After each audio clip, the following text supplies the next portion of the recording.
Hello po mga minamahal po namin at mga masusugid na taga-subaybay ng ating programang Araw-Araw na Pagpapala. Salamat po muli sa pagkakataong to na tayo po ay makapagbahaginan ng mga salita ng Panginoon para po ang buhay natin lalong madala sa katiwasayan. So sa araw na ito po yung aking ibabahagi at nawa tayo po ay pangunahan ng Santong Espiritu. Tayo po muna ay manalangin. Yes, Father God, salamat po ng marami at amin po muling hinihiling ang pangunguna at pagsama ng Santong Espiritu sa amin pong pagbubulay-bulay ng iyong salita sa araw na ito, Panginoon. Pagpalain po o Diyos ang buhay ng bawat isa. Nawa, patuloy po kami magkaroon ng kaunawaan sa mga nais pong ituturo sa amin para nang sa ganun, Lord, yung aming pong pagsunod sa iyo na inyong inaasahan sa buhay ng bawat isa ay aming pong magampanan. Thank you, Lord, in Jesus' name. Amen and amen. Salamat po muli mga kapamilya, kapuso, kapatid at ka-AAP. At ito na naman po muli, ang Diyos ay patuloy na hindi nawawalan, hindi nauubusan ng mga pagpapala para sa buhay ng bawat isa sa atin. So, sa araw na ito po yung ating pagbubulay-bulayan. So, nais ko pong i-series po ang topic na ito dahil halaga po ito sa buhay natin. Although, simple lang na pananalita, pero parang napakahirap pong i-maintain na gawin ang bagay na ito. So ano po ba itong sinasabi ko po na napakasimple lang pero parang very challenging po sa buhay ng bawat isa. So alam naman po natin na kapag ito po ay namamaster po natin, nagagawa po natin ito ng may katiwasayan, kaayusan, ang pagpapala ng Diyos ay hindi po napipigilan. So ito po yung nais ko pong ibahagi sa inyo. Ito po yung huling pangungusap ng Lord bago po siya umakyat sa langit. So alam na po natin ito. Ito po yung tinatawag na Great Commission. Pero isa lang po doon ang nais ko pong bigyan po natin ng pansin para nang sa ganon, lalo tayong matuto sa sinasabi ng Panginoon. So ano po yung sinasabi niya sa Great Commission? Matthew chapter 28 verse 19 and 20 sa NIV po, sabi niya rito, "Therefore, go and make disciples of all nations, baptizing them in the name of the Father, and the Son, and of the Son, and of the Holy Spirit." Sa verse 20, "And teaching them to obey everything I have commanded you." Sabi niya doon, "And surely I am with you always to the very end of the age." Sa Tagalog, "Kaya't habang kayo'y humahayo, gawin ninyong alagad ko ang lahat ng mga tao sa lahat ng bansa. Bautismuhan nyo sila sa ngalan ng Ama, ng Anak, at ng Espiritu Santo." Sa verse 20, "Turuan nyo silang sumunod sa lahat ng inuutos ko sa inyo. Tandaan ninyo, ako'y laging kasama ninyo hanggang katapusan ng panahon." So, may 4 na command po na sinasabi po ng Panginoon dito, pero yung isang command lang po doon yung nais ko pong pagbulay-bulayan po natin dahil napaka-vital po ito sa ating pang-araw-araw na pamumuhay dahil dito po nagdidetermine kung gaano natin kabahal si Lord, kung gaano natin pinagtitiwalaan si Lord. So ano po yung nais po natin pag-usapan ngayon? Yung pong verse 20, ang sinasabi niya doon, "Turuan nyo silang sumunod sa lahat ng inuutos ko sa inyo, teaching them to obey everything I have commanded you." Alam nyo po, itong salitang pagsunod, napakadali pong sabihin, pero hindi po ganun kadali. So alam ko po, naniniwala po ako na lahat po tayo ay may struggle po pagdating po sa pagsunod sa Panginoon. Tama po ba? So ayan po yung isa pong kailangan natin mai-master sa buhay natin dahil napakarami pong napakagandang benefits po kapag yung pong pagsunod natin sa Panginoon ay nagle-level up, lumalalim, alam niyo po, grabe po ang sinasabi ng Biblia pagdating po sa mga blessings at magpapala kapag tayo po ay nakakasunod sa lahat ng mga ipinag-uutos ng Panginoon. Kaya nga, ang isa sa pakiusap ng Panginoon sa kanyang mga naunang disciples noon ay kung papaano tayo turuan na sumunod sa lahat ng mga ipinag-uutos ng Panginoon. Tandaan po natin na ang mga kautusan ng Panginoon ay mga espiritual na bagay. Kaya po, ayun po yung isang marahil dahilan bakit po marami po nag-i-struggle po pagdating po sa pagsunod sa sinasabi ng Panginoon. Kasi nga, naturally speaking, in nature po sa ating pagkatao, yung ating katawan po kasi ay medyo struggle po talaga yan pagdating sa pagsunod sa mga sinasabi ng Panginoon. Kaya nga, yung pong pag-aaral patungkol po sa pagsunod sa Panginoon o yung pong teaching them to obey, yung obedience, talagang marami po talaga nag-struggle. I myself, inaamin ko, hindi rin po ako perpekto, pero struggle din po ako minsan pagdating po sa pagsunod. Ganon din po ba kayo? Pagdating po sa pagsunod sa kung anong sinasabi ng Panginoon.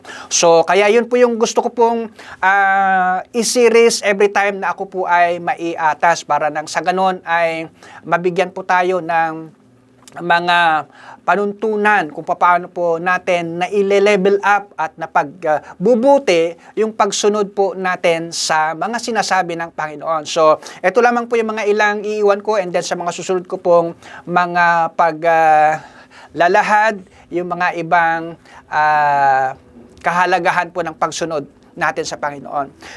Sabi niya rito, ano po ba ang ibig sabihin ng obedience?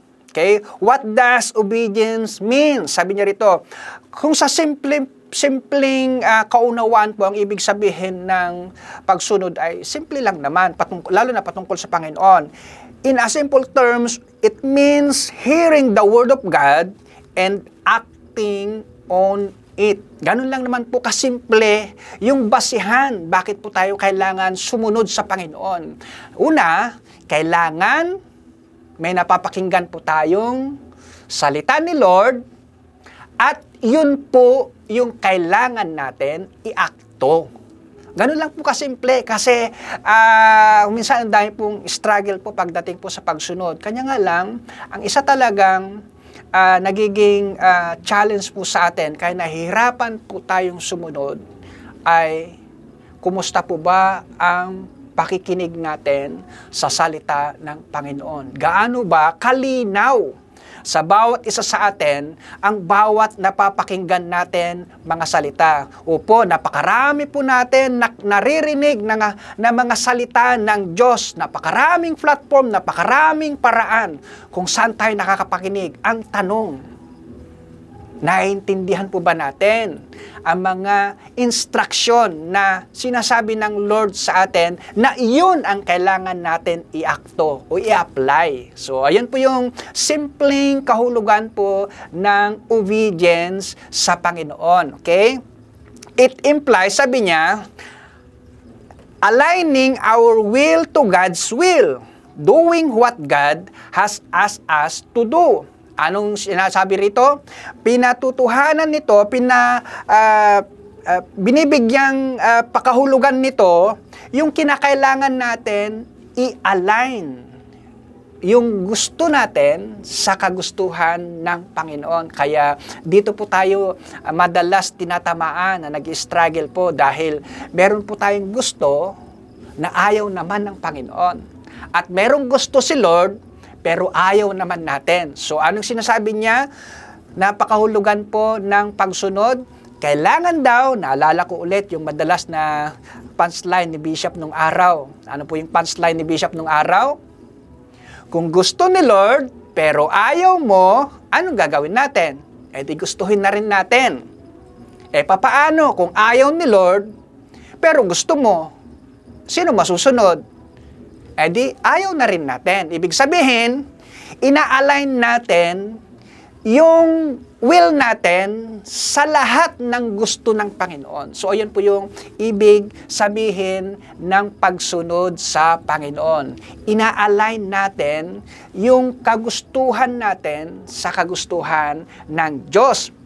at gawin kung ano ang sinasabi niya na gawin natin. So, ayan po lang, doon lang po kasimple yung pagsunod. Kailangan lang meron pong pinanggagalingan ng mga instruction para iyon ang sundin natin. Ano pa? Ang sabi niya, it is when we completely surrender to His authority and base our decisions and our actions on His word. So, lahat po ng mga ginagawa natin ay nakabase po sa sinasabi ng Panginoon. So, ayan po yung simpleng kahulugan po ng pagsunod sa Panginoon. Hindi po tayo basta-basta nakakasunod kapag wala po tayong salitang napapakinggan. So, napakarami pong mga command ni Lord na iniwan bago po siya umakyat sa langit, na yun po yung sinasabi niya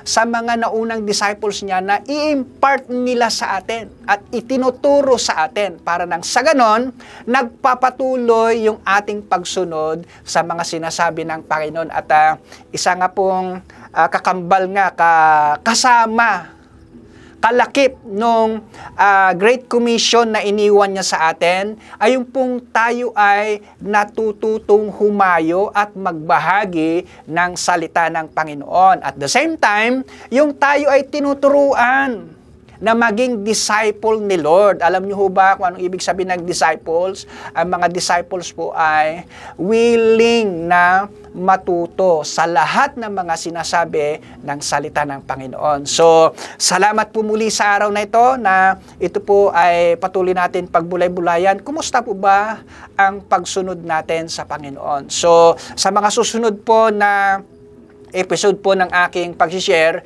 ito pa rin po yung sususugan ko kasi napakarami po mga benepisyo po ng pagsunod. At the same time, bakit ba nahihirapan tayo minsan na sumunod sa Panginoon? So, yan po yung mga ilang isi-share ko po sa mga susunod na pagkikita natin. So, tayo po muna ay manalangin. Yes, Father God, salamat po ng marami na sa araw na ito, pinaalalahanan mo kami na kailangan po kaming matutong sumunod sa iyo. Inaamin po namin, Ama, na marami po kaming struggle pagdating po sa pagsunod sa mga sinasabi mo, Panginoon. Pero hayaan niyo po, Diyos, na habang pinag-uusapan po namin yung kahalagahan po ng pagkatuto namin sa pagsunod sa iyo, ay lalo po namin nararanasan ang kabutihan mo at pagpapala mo sa aming mga buhay. Hanggang sa mga susunod na pag-uusap, Panginoon, patungkol po sa pagsunod sa iyo, tulungan mo kami, Panginoon, na as we develop yung aming pong pagsunod sa iyo, ay lalo po kaming napagpapala. So once again, Lord, pagpalain niyo po ang buhay ng bawat isa, especially po sa kagaya ko pong nag-i-struggle din minsan pagdating sa pagsunod sa iyo. Salamat po ng marami, purihin ka, sambahin ka, sa pangalan ni Jesus. Amen and amen.